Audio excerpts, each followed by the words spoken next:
Friends, कैसे हैं आप लोग। फ्रेंड्स, इस चैनल पे मैं आपको 8th क्लास का कंप्लीट मैथ्स पढ़ाऊंगा। अगर आपको 8th क्लास का कंप्लीट मैथ्स पढ़ना है तो आप इस चैनल को प्लीज़ सब्सक्राइब कर लें। चलिए आज शुरू करेंगे हम एक्सरसाइज 1.2 से क्वेश्चन नंबर 5। क्वेश्चन 4 तक हम लास्ट वीडियो में कर चुके हैं। जैसा आपका क्वेश्चन नंबर 4 था बिल्कुल सेम टू सेम उसी तरह का आपका क्वेश्चन नंबर 5 है। क्वेश्चन है find 5 rational numbers between 2/3 and 4/5। आपको इन दो नंबरों के बीच में 5 रैशनल नंबर्स निकालने हैं। अब ये मैंने इसका तरीका बताया था आपको क्वेश्चन नंबर 4 में, फिर से बताता हूँ। सारा का सारा आपको बिल्कुल पक्के से ये तैयार हो जाएगा।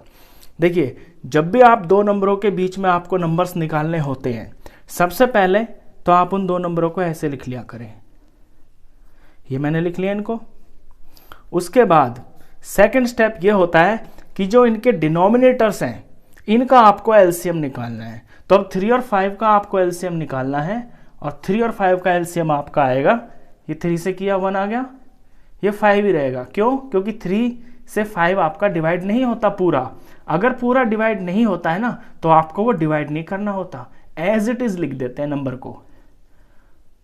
अब ये 5 से होगा, 1 तो ऑलरेडी हुआ है, 5 से होगा तो 1 आ गया। तो इनका जो एलसीएम आया वो आया आपका 15। अब ये जो एलसीएम आता है इसको आपको इन दोनों का डिनोमिनेटर बनाना है, यानी यहां पे आपको 15 लिखना है, यहां पे आपको 15 लिखना है। तो ये हुआ पहला स्टेप। अब सेकंड स्टेप में ये करना है कि हमने यहां पे देखिए 3 से 15 बनाया, तो ये दिमाग लगाएंगे कि 3 को किससे मल्टीप्लाई किया गया है जो 15 बना। तो 3 5 जा 15 होता है। तो यहां पता चल गया कि यहां 5 से मल्टीप्लाई करने से 15 बनेगा। तो अगर यहां 5 किया है तो फिर यहां पर भी आपको 5 ही करना है। तो ये हो गया 2 5 जा 10। अब जो ये किया है सेम टू सेम वो नीचे करना है, लेकिन नीचे यहां पे 5 है। तो आप 5 का टेबल पढ़ेंगे और ये देखेंगे कि 5 के कितने टेबल पे 15 आया है।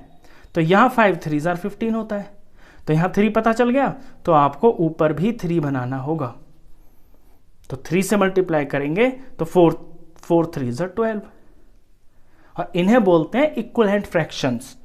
इक्विवेलेंट फ्रैक्शंस आप 6th क्लास में सीख चुके हैं। उसमें होता क्या है कि सिंपल अपने फ्रैक्शन को ऊपर नीचे सेम नंबर से मल्टीप्लाई कर देते हैं, तो वो चीज़ ना उसके बराबर ही होती है। फॉर एग्जाम्पल, आपका कोई 3 नंबर का टेस्ट हुआ, उसमें 2 नंबर आए, और किसी बच्चे का 15 नंबर का टेस्ट हुआ, उसके उसमें 10 नंबर आए। तो ये नहीं कह सकते कि जिसके 3 में से 2 आए उसके कम है, नहीं, ये दोनों के दोनों आपके बराबर ही हैं, क्योंकि दूसरे वाले बच्चे का पेपर भी तो बड़ा था ना। तो इक्वल है ये। जब इसको काटेंगे हम तो ये कट के ऊपर 2 ही आ जाएगा और ये नीचे 3 आ जाएगा। तो इन सवालों में सबसे पहले आपका पर्पस ये होता है कि आपको इक्विवेलेंट फ्रैक्शन बनाना होता है और वो नीचे के डिनोमिनेटर सेम करने होते हैं। इसके बाद थर्ड स्टेप में ये होगा कि अब आप ये देखें, नीचे का तो सेम हो गया, ऊपर के नंबर पे ध्यान दें। ऊपर है आपका 10 और 12। अब 10 और 12 के बीच में आपको 5 रैशनल नंबर्स निकालने हैं, लेकिन ये तो इम्पॉसिबल है। 10 और 12 के बीच में तो सिर्फ एक आता है 11। तो हमारे 5 नंबर तो नहीं बन रहे। तो क्या करते हैं, अपने इन दोनों फ्रैक्शंस को हम अपनी तरफ से और बड़ा कर लेते हैं। और बड़ा करने का मतलब है किसी एक ही नंबर से दोनों को मल्टीप्लाई कर लेते हैं, और इस तरह से करते हैं ताकि ऊपर ऐसे नंबर आ जाएं ताकि हमें जितने नंबर चाहिए ना उतने तो हमारे बन जाने चाहिए। फॉर एग्जाम्पल, मैं इन दोनों को 5 से मल्टीप्लाई कर लेता हूं, ऊपर वाले फ्रैक्शन को भी और नीचे को भी। तो अब होगा क्या, देखो नीचे नीचे तो सेम बनेंगे ही बनेंगे। 15 5 जा 75, 15 5 जा 75, ये नीचे बनने ही चाहिए सेम। ऊपर क्या होगा, 10 5 जा 50 और 12 5 जा 60। तो क्या हुआ कि मेरे ऊपर के जो नंबर्स हैं ना वो थोड़े और बड़े हो गए। अब मैं देखूंगा कि 50 और 60 के बीच में मुझे 5 नंबर चाहिए। तो 50 और 60 के बीच में तो 5 नंबर्स आ रहे हैं। ये आ रहे हैं आपका 51 52 से लेके 59 तक। तो इनमें से मैं कोई भी अपने 5 नंबर लिख दूंगा, वो मेरा आंसर। तो चलिए इनमें से कोई भी लिख देते हैं।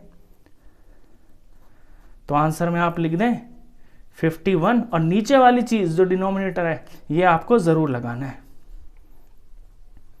52/75, 53/75, 54/75, 55/75। तो इनमें से मैंने उठा के 5 नंबर लिख दिए। तो ये स्टेप्स थे इसके। आगे और भी क्वेश्चन है, आप करते करते इनको सबको पक्के से सीख जाएंगे। सेकंड जो क्वेश्चन है वो भी बिल्कुल इसी तरह का है, उसमें भी आपको 5 रैशनल नंबर्स निकालने हैं। तो पहला स्टेप मैंने क्या बताया कि सबसे पहले तो आप ये उतार ले जो क्वेश्चंस आपको करने हैं ऊपर नीचे इस तरह से, और फिर इनका नीचे वालों का निकालेंगे आप एलसीएम। अब 2 और 3 का एलसीएम क्या आएगा, ये तो वैसे उंगलियों पे भी कर सकते हैं। ये 2 से गया तो 1 आया, ये 3 ही रहेगा, ये 3 से जाएगा, ये 1 ऑलरेडी बन चुका है, ये भी 1 बन गया। 2 3 are 6, एलसीएम आया 6, तो 6 बना देते हैं यहाँ पे। ये था फर्स्ट स्टेप। सेकंड में ये करना है कि ये देखना है कि ये जो नीचे वाले हमने 6 बना दिया ना, तो किन किन से मल्टीप्लाई करके ये 6 बने हैं। 2 को 3 से मल्टीप्लाई करके 6 बनता है, तो यहां 3 से किया तो ऊपर भी 3 से करना है, क्योंकि इक्विवेलेंट फ्रैक्शन बनाना है। इक्विवेलेंट फ्रैक्शन तभी बनता है तब आप न्यूमरेटर और डिनोमिनेटर दोनों में सेम नंबर से मल्टीप्लाई करते हैं। तो ऊपर बन गया 3 3 are 9 और माइनस का 9। अब नीचे देखते हैं, 3 से आपने 6 बनाया है, 3 को करना पड़ेगा 2 से, 3 2 are 6, तो ऊपर भी 2 से ही करना है, तो 5 2 are 10। अब आपके ये 2 नंबर आ गए, नीचे वाले तो सेम आएंगे ही। आप ऊपर ध्यान दें, ऊपर है आपका -9 और 10। अब -9 और 10 के बीच में तो बहुत सारे नंबर होते हैं। नंबर लाइन की तो आपको जानकारी है, यहाँ 0 होता है, यहाँ कहीं -9 होगा और यहाँ कहीं प्लस का 10 होगा। तो -9 से +10 तक बहुत सारे नंबर हैं, उनमें से कोई भी 5 लिख दीजिए आप। तो चलिए इसका आंसर ये हो गया। मैं यहीं से शुरू कर देता हूँ। -9 से इधर आएगा आपका -8/6, नीचे वाली चीज़ ज़रूर लिखनी है आपको। फिर आएगा -7/6, फिर -6/6। अच्छा, -6/6 को हम क्या लिख सकते हैं, इसे 1 भी लिख सकते हैं माइनस का। -5/6, -4/6 हो गए मेरे 5 नंबर। अगर 5 से ज़्यादा भी पूछता तो मैं यहाँ तक लिख सकता था। इसमें आपको यह ध्यान रखना है कि -9 को और इस 10 को आप नहीं ले सकते, क्योंकि क्वेश्चन में पूछा जाता है बिटवीन, तो बिटवीन में ना बिटवीन वाले ही लेने हैं आपको। तो यह आपका सेकंड पार्ट था। चलिए इसी के जैसा आपका थर्ड पार्ट भी है। थर्ड में आपको नंबर्स दिए हुए हैं 1/4 एंड 1/2। तो चलिए पहला स्टेप, आपको सवाल उतारना है और इन दोनों का डिनोमिनेटर्स का आपको एलसीएम निकालना है। तो 4 और 2 का एलसीएम, वैसे तो 4 2 are 8 होता है, लेकिन ये दोनों के दोनों जो है 4 के टेबल में आते हैं। एलसीएम आपको किसी भी तरह की अगर शंका हो तो आप निकाल लिया करें। कभी कभी बच्चे जो है ना ओरली गलत निकाल देते हैं। तो 2 से शुरू करते हैं प्राइम फैक्टर्स निकालना हमेशा। अब 4 तो 2 से हो रहा है, 2 आ गया। ये 2 से हो रहा है, 1 आ गया। ये 2 आपका 2 से हो रहा है, 1 आ गया, और ये तो 1 है ही। तो जो इस तरफ आते हैं इनको मल्टीप्लाई करके आपका एलसीएम आ जाता है। तो 2 2 are 4। तो ये है पहला स्टेप कि आपको एलसीएम निकालना है और इनके नीचे ये एलसीएम ही भरना है। अब सेकेंड स्टेप में ये देखना है कि डिनोमिनेटर्स को किस किस से मल्टीप्लाई करके आपका ये 4 आया। तो यहाँ तो 4 है, 4 1s are 4, 1 से ही करके 4 आता है, तो यहाँ भी 1 से ही करना है। तो 1 1s are 1। अब इसे देखते हैं, 2 को किससे मल्टीप्लाई करके 4 आएगा, 2 से। 2 2s are 4, तो ऊपर भी आपको 2 से ही करना है। 2 1s are 2। अब ये तो हो गए इक्वल नीचे के। अब ऊपर वाले नंबरों पे ध्यान दें आप, ऊपर है 1 और 2। अब 1 और 2 के बीच में आपको 5 रैशनल नंबर निकालने हैं, लेकिन यहाँ तो 1 और 2 के बीच में आपको कुछ नहीं दिखाई दे रहा। तो अब फिर क्या करते हैं, हम अपनी तरफ से इनको बढ़ा लेते हैं, किसी सेम नंबर से ऊपर नीचे मल्टीप्लाई करके इन्हें थोड़ा और एनलार्ज कर लेते हैं। अब वो नंबर आप कोई भी ले सकते हैं। मैं इस बार 10 ले लेता हूं। मैंने 10 से कर लिया। तो ये आया 10/40। तो मुझे यहाँ भी 10 से ही करना है, तो ये आएगा 20/40। देखिए मैंने 10 से क्यों लिया, क्योंकि मैंने अपने दिमाग में ये आइडिया लगा लिया कि मैं अगर 10 से करूँगा तो यहाँ 10 बनेगा, यहाँ 20 बनेगा, और 10 और 20 के बीच में 8-9 नंबर होते हैं, तो उनमें से मेरे 5 लिख दूंगा मैं।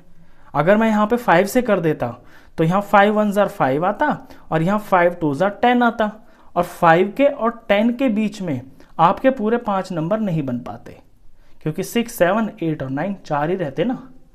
तो ये चीज़ ना आप अपनी तरफ से ध्यान में रख के बड़ी समझदारी से कर सकते हैं। तो 10 और 20 आ गए अब ऊपर, और 10 और 20 के बीच में तो आपके 5 नंबर आ जाएंगे। 11 है, 12 है, यहाँ से लेके 19 तक के नंबर हैं आपके, इनमें से कोई भी 5 लिख देंगे आप अपने आंसर में। तो आंसर मैं 10 से आगे शुरू कर देता हूँ, 11/40। जो चीज़ नीचे है वो ज़रूर लिखनी है, क्योंकि आपके फ्रैक्शनल नंबर्स है ना, ये रैशनल नंबर्स। फिर 12/40, फिर 13/40, 15/40, और एक और चाहिए 16/40। 5 ही चाहिए आपको, आपने 5 लिख दिए, क्वेश्चन खत्म।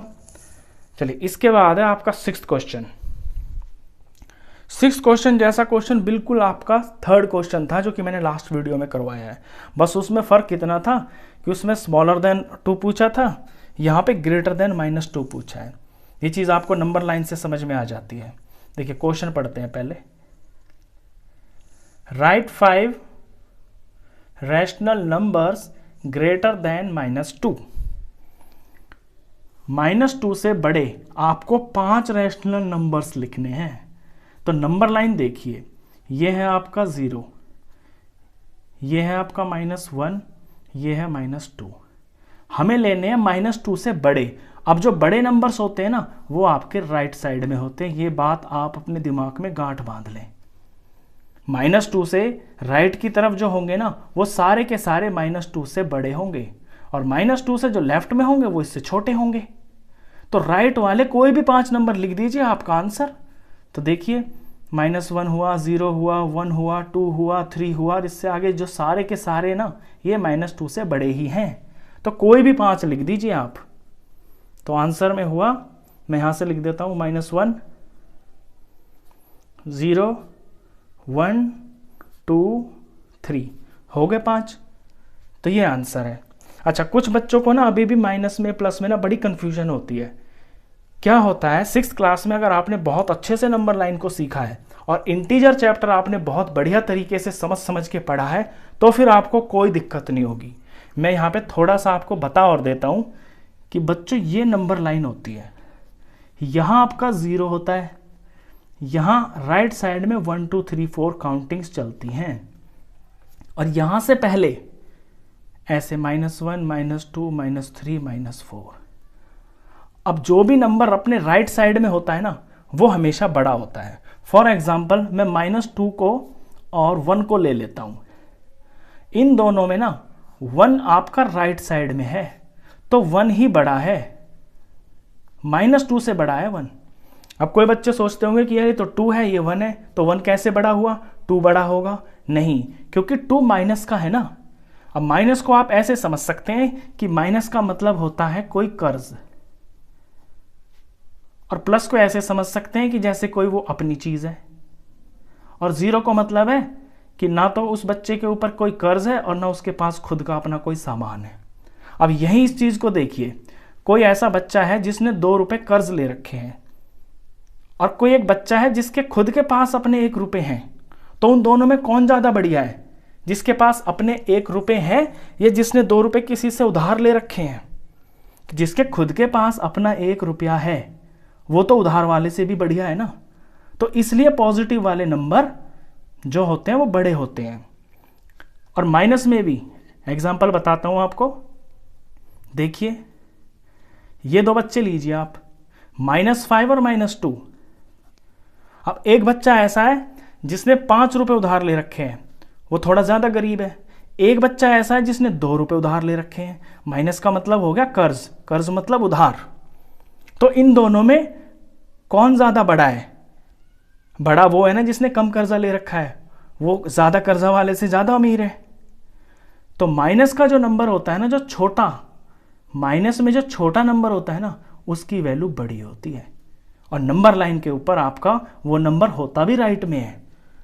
तो हमेशा आप इस नंबर लाइन की जो तस्वीर है वो अपने दिमाग में रखें, तो वहीं से पता चल जाएगा आपको कि कौन नंबर किससे बड़ा है। जो भी नंबर राइट की तरफ आ रहा हो ना, सिंपल वही बड़ा होता है बस। चलिए क्वेश्चन 7 करते हैं। फाइंड 10 रैशनल नंबर्स बिटवीन, अब ये भी वही क्वेश्चन आ गया, सेम टू सेम जो अभी 3 क्वेश्चन किए हैं ना वही आ गया, कुछ भी अलग नहीं है, बस प्रैक्टिस के लिए फिर से दे दिया। मैंने आपको बताया भी था अपने लास्ट वीडियो में कि इस एक्सरसाइज के अंदर आपके 2 ही तरह के क्वेश्चन सबसे ज़्यादा इंपॉर्टेंट हैं। एक तो नंबर लाइन के ऊपर वैल्यू प्लॉट करना, और दूसरा किन्हीं 2 नंबर्स के बीच में आपको रैशनल नंबर निकालना। ये 2 क्वेश्चन तो एग्जाम में आने ही आने हैं, इसीलिए ये बार बार दे रखे हैं। चलिए इसे भी कर लेते हैं। इसमें तो आपको 10 निकालने हैं, 3 और 5, 3/5 एंड 3/4 के बीच में। तो पहला स्टेप, आप अपना क्वेश्चन उतारेंगे और नीचे वाले जो हैं डिनोमिनेटर्स उनका एलसीएम निकालेंगे, यानी 5 और 4 का एलसीएम। अब 2 से करेंगे तो 5 तो होगा नहीं, पूरा नहीं होता है डिवाइड, 4 हो जाता है। इसे 2 से करेंगे तो 5 तो 5 ही रहेगा, 2 का 1 हो जाएगा, 2 1 ज़ा 2। ये 5 से जाता है 1 ज़ार, और ये 1 बना हुआ है, तो 2 2 ज़ार 4, 4 5 ज़ा 20। तो एलसीएम आया आपका 20। तो 20 लिख लेते हैं यहाँ पे दोनों जगह। अब 20 बनाने के लिए पहले सवाल में 5 को किससे मल्टीप्लाई करना पड़ेगा, 5 4 ज़ा 20, तो यहाँ भी 4 लगाइए, 3 4 ज़ा 12। दूसरे में 4 को किससे मल्टीप्लाई करें जो 20 आए, 4 5 ज़ा 20, तो यहाँ भी 5 लगाइए, तो यहाँ 5 3 ज़ा 15 हो गया। तो इस तरह से 12 और 15 आ गए आपके ऊपर। नीचे तो सेम रहेगा ही, नीचे से हमें कोई मतलब नहीं है, नीचे बस टारगेट होता है हमारा उसको सेम बनाना। हमारा सारा फोकस होता है कि ऊपर वाले नंबर ऐसे आए जिनके बीच में हमें उतने नंबर मिल जाए जितने क्वेश्चन पूछ रहा है। अब 12 और 15 है, अब 12 और 15 के बीच में तो सिर्फ 13 आता है और 14 आता है, इससे ज़्यादा तो है ही नहीं। तो क्या करेंगे, अपने इन फ्रैक्शंस को थोड़ा और एनलार्ज कर लेंगे। जैसे हम रबड़ बैंड को खींच लेते हैं ना अपनी ज़रूरत के हिसाब से, उसी तरह से हम रैशनल नंबर्स को भी खींचकर बड़ा कर सकते हैं, उन्हें एनलार्ज कर सकते हैं। करना सिर्फ इतना होता है कि उनको किसी सेम नंबर से ऊपर नीचे मल्टीप्लाई कर देते हैं बस। तो मैंने यहां पे दिमाग लगाया कि अगर मैं इनको 10 से कर देता हूं तो यहां 120 हो जाएगा, यहां 150 हो जाएगा, और 120 के और 150 के बीच में मेरे बहुत सारे नंबर आ जाएंगे, उनमें से मैं कोई भी 10 लिख दूंगा। तो मैं 10 से ही कर देता हूं इसको। तो 120 तो ऊपर हो गया, नीचे 200, यहां 10 से किया इसको एनलार्ज, तो ये 150 हो गया, ये 200 हो गया। अब नीचे तो सेम आएगा ही आएगा, और नीचे सेम आना भी चाहिए, वो तो शुरू में ही आपको सेम करना होता है, तभी वो जो नंबर ना आपके उनके बीच में निकाल सकते हैं आप। अब 120 और 150 के बीच में तो कम से कम आपके 25 27 28 नंबर आ रहे हैं, बहुत ज़्यादा। उनमें से सिर्फ 10 लिखने हैं आपको।